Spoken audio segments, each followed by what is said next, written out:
Tonight on Cosmic Cantina, we're looking forward to a summer where we can finally get out of quarantine. So we're discussing some mysterious places that might be fun to visit. Hotspots, baby. From the mysterious to the downright dangerous, let's discover some crazy locations worth dropping in on.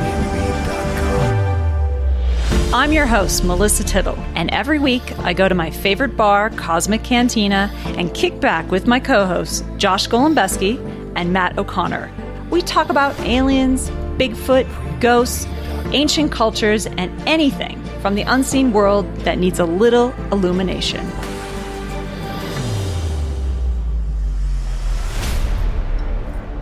Welcome to Cosmic Cantina. I'm your host, Melissa Tittle, and tonight I am preparing for a weekend in Arizona, and I am drinking Perrier. What about you guys? Perrier. It's so sad. Perrier. I fixed myself a bit of a cocktail over here because Wait, what did you say? I didn't hear you. It was just fixed myself a cocktail. Oh, okay. I believe that's an American word. Anyway, a little cocktail. I got a little ginger ale and scotch. A little splash of lime on top, just for because I'm feeling fancy. Wow. So yeah. Not as fancy as my Perrier, but, you know. Hey, wait. Before Josh goes, I bet you it's a gluten-free beer. You. No, tonight, I'm glad I can say I'm not. It's Coppola's, the director, Coppola. It's his red wine. Not bad. You know who would have thought? Directors have good taste. I like this wine. It's not bad. So No Coppola way. wine. Right. Yeah, It's like Paul stuff. Newman salad dressing. It feels cheesy, but it's not bad. You know, we're all kind of classy tonight. I like it. So tonight we're really going to take the angle of a little bit of fun.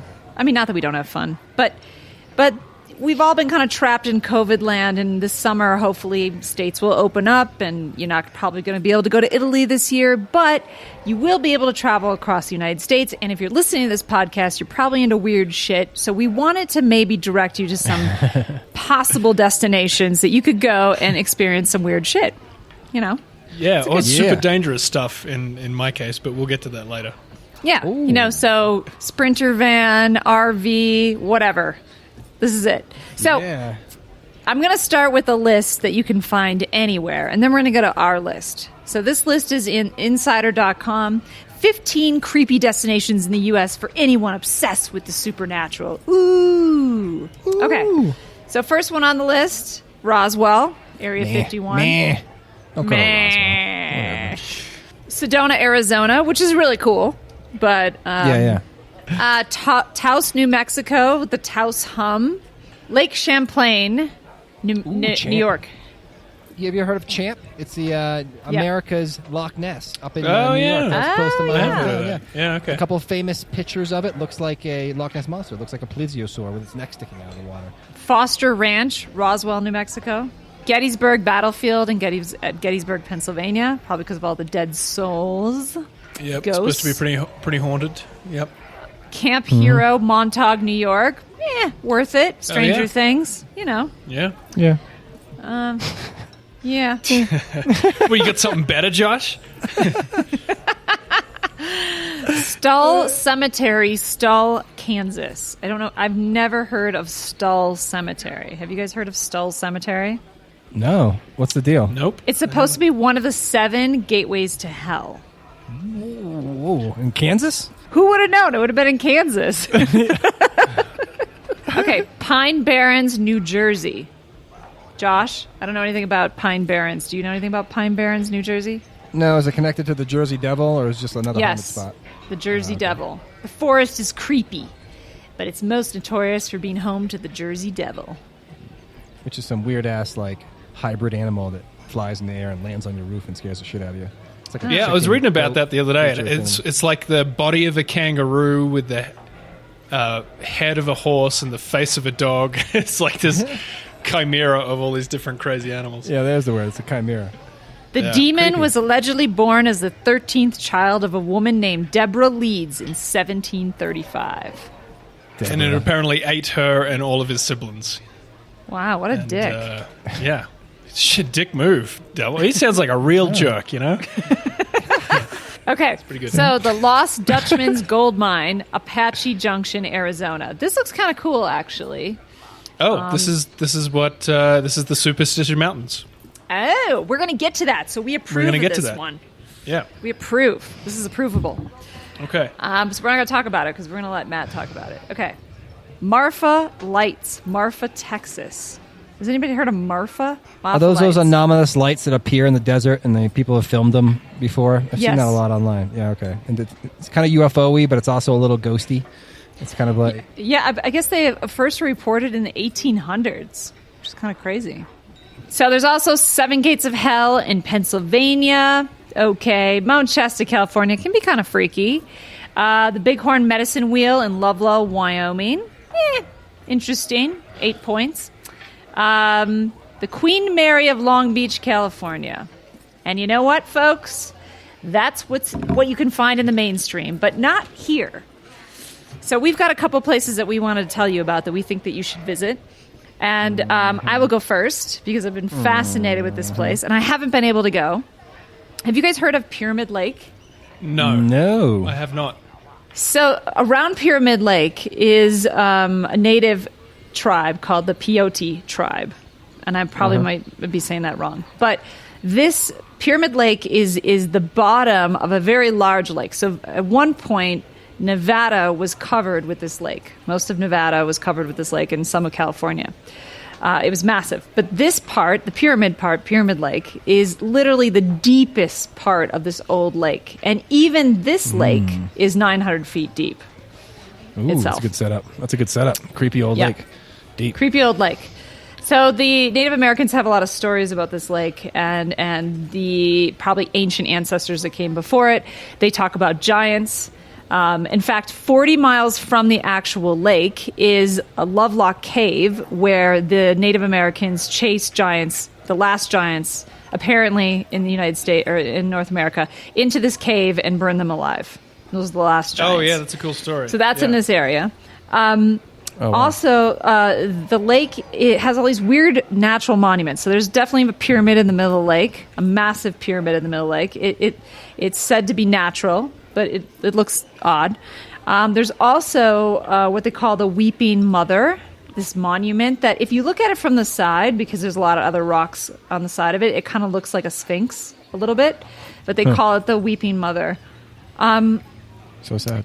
And they call... And so basically, the tribe always felt that there was a vortex here because they would see visitors possibly from other planets, the giants, like all these kind of like weird things in their mythology that they would talk about. But then the European settlers came in 1844 and they had a war over this area. And it was a very violent part of history. And not only what happened during this time is that the tribe was struggling, and so they couldn't really take on extra children that were maybe deformed or weren't healthy, so they would throw the babies into the lake.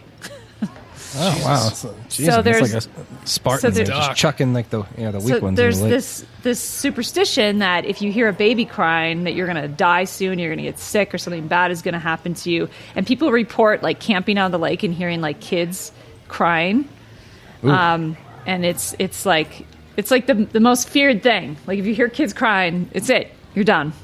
Oh. I know coyotes Yeah. sometimes sound like kids crying.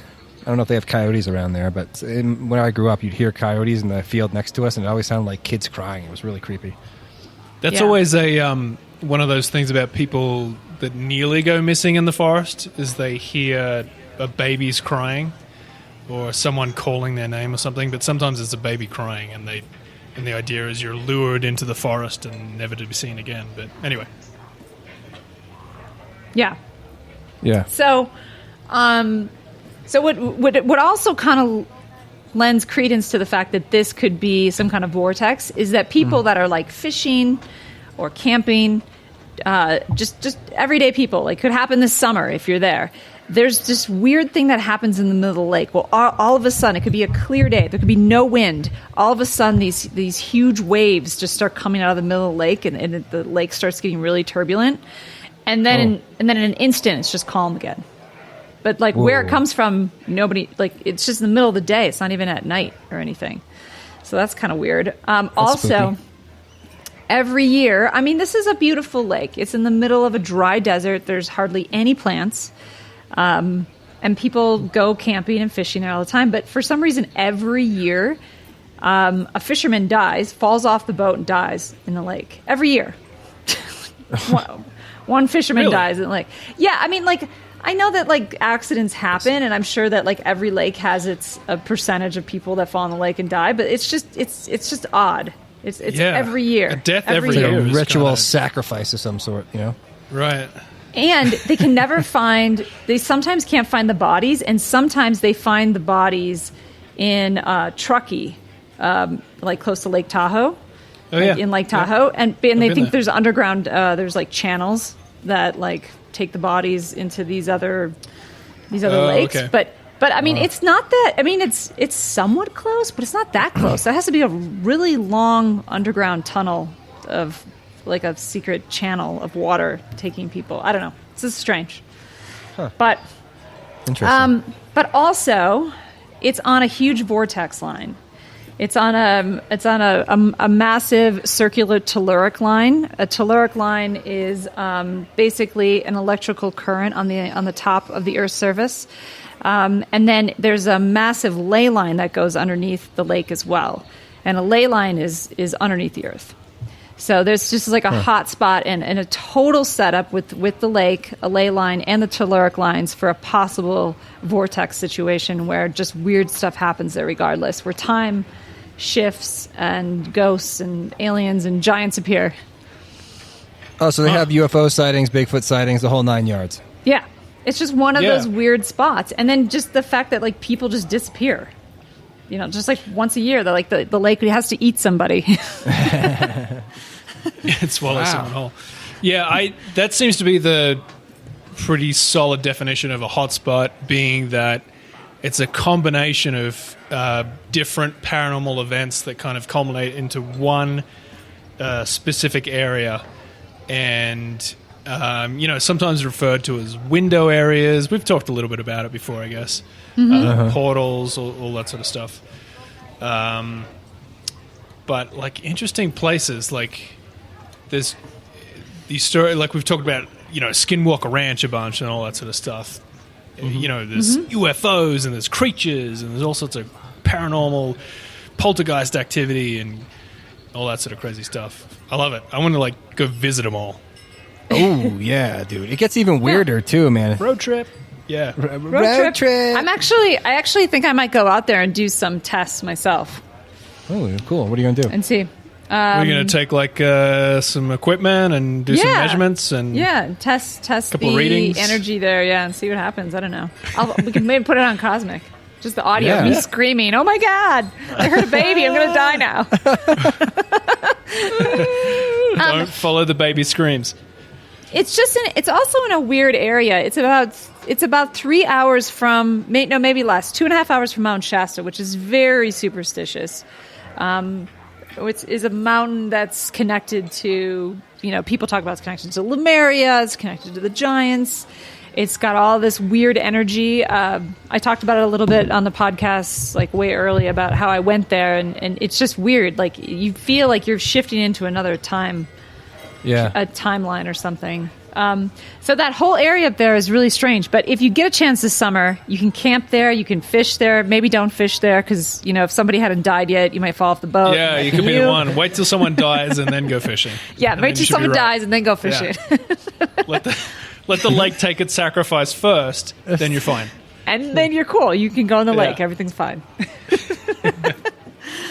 But yeah, no, I just think it's really cool. If you get a chance, well, of course, we're going to put links and stuff to all of this, but you can check it out. But I think it's interesting, and I want to go check it out myself. So maybe I'll see you there. Nice. All right. Right on. Who's next for the next hotspot? Josh, what do you got?